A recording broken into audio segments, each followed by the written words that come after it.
Hello, this is Karl-James Langford. It's the 27th of July 2014 and it's a Sunday.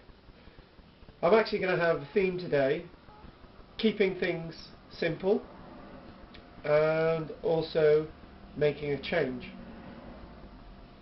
Have you ever wandered down the road and had a number of things bouncing around your mind, and you look up and you notice something and it impresses you, and suddenly everything in your mind has disappeared, it's erased? And it's all about the fact that if you'd have just been focusing on walking down the road in the first place and then noticed something, taken it in, remembered it, and then carried on walking down the road, that's keeping it simple. In acting, what we're always told is not to have things too busy. Okay, so it would be, Carl, instead of moving your hands around, just face the camera or face away from the camera and just talk. That's keeping things simple. Keeping the attention of the person that's watching us, i.e. you, on what I'm trying to say, and the least expressions in my face, the least going on, mean that what I'm trying to project has actually more meaning. Keeping things, again, very, very simple. I find that recent expedition to London, I was desperately trying to read a publication. Josh Ueda's Invisible Actor, and I couldn't read the publication on the train, and I thought then that why couldn't you read that publication on the train? I was in a carriage all by myself for nearly the best part of 3.5 hours, all by myself, and I still couldn't read this book. I wanted to sleep, but I couldn't sleep either. And it occurred to me today that maybe what I should have been focusing on was actually the train journey. I can't remember much of that train journey either, because my mind was trying to focus on too many other things. Again, because I was trying to focus on reading a book, because I was trying to then focus on sleeping, I didn't actually notice what was outside the window. I didn't notice what was in front of me, and therefore you can't really be a real person without understanding what's going on around you. Another case in point, if you're out there and you want to find birds flying around in the sky, suddenly you see a flock of birds flying around in the sky, and you want to know the types of birds that are flying around in the sky. If you take your camera out and take a photograph of those birds, you're less likely to remember what type of birds they are unless you look at the image, than actually not taking your camera out and just focusing on those birds. You probably remember what birds are flying.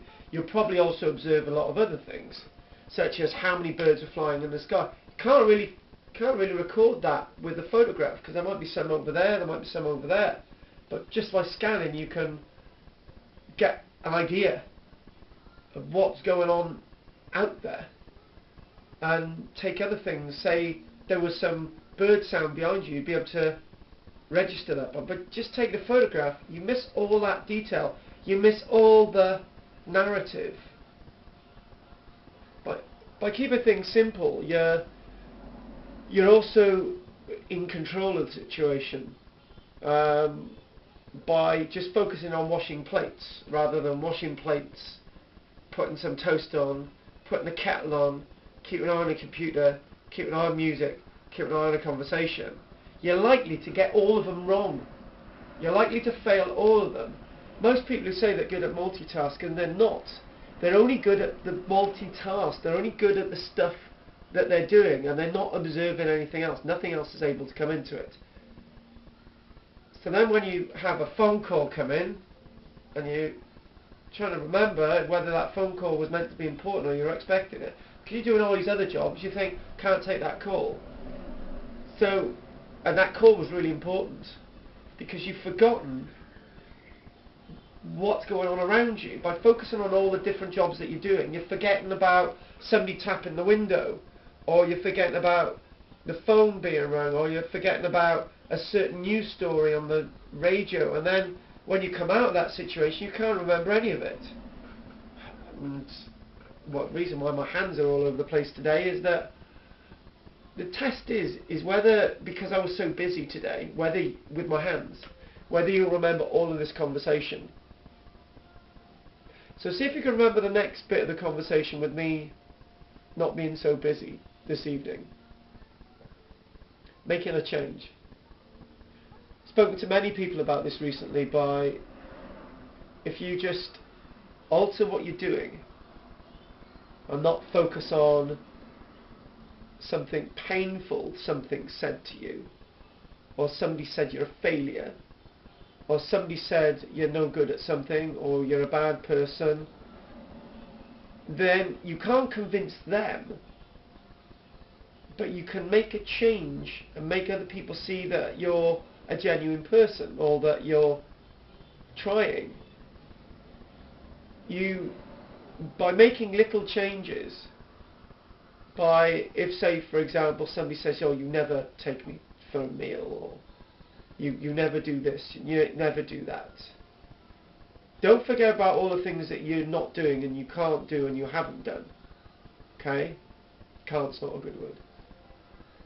Focus on making a change in another direction, and then that person will notice that change. Usually what people say is that when they're told to do things, and when they're told that they haven't done something, when you do those things, the people that are saying that you haven't done them don't notice that you've actually finally done them. Okay? Have you all noticed that?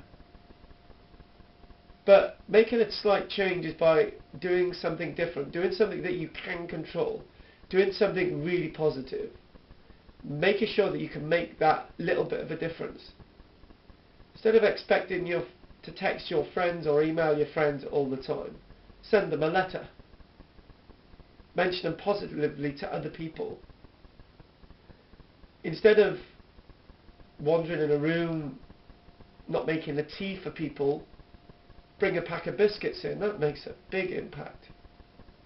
So making a positive change is about doing little things. The last point is, a butterfly's wings flapping can make a difference.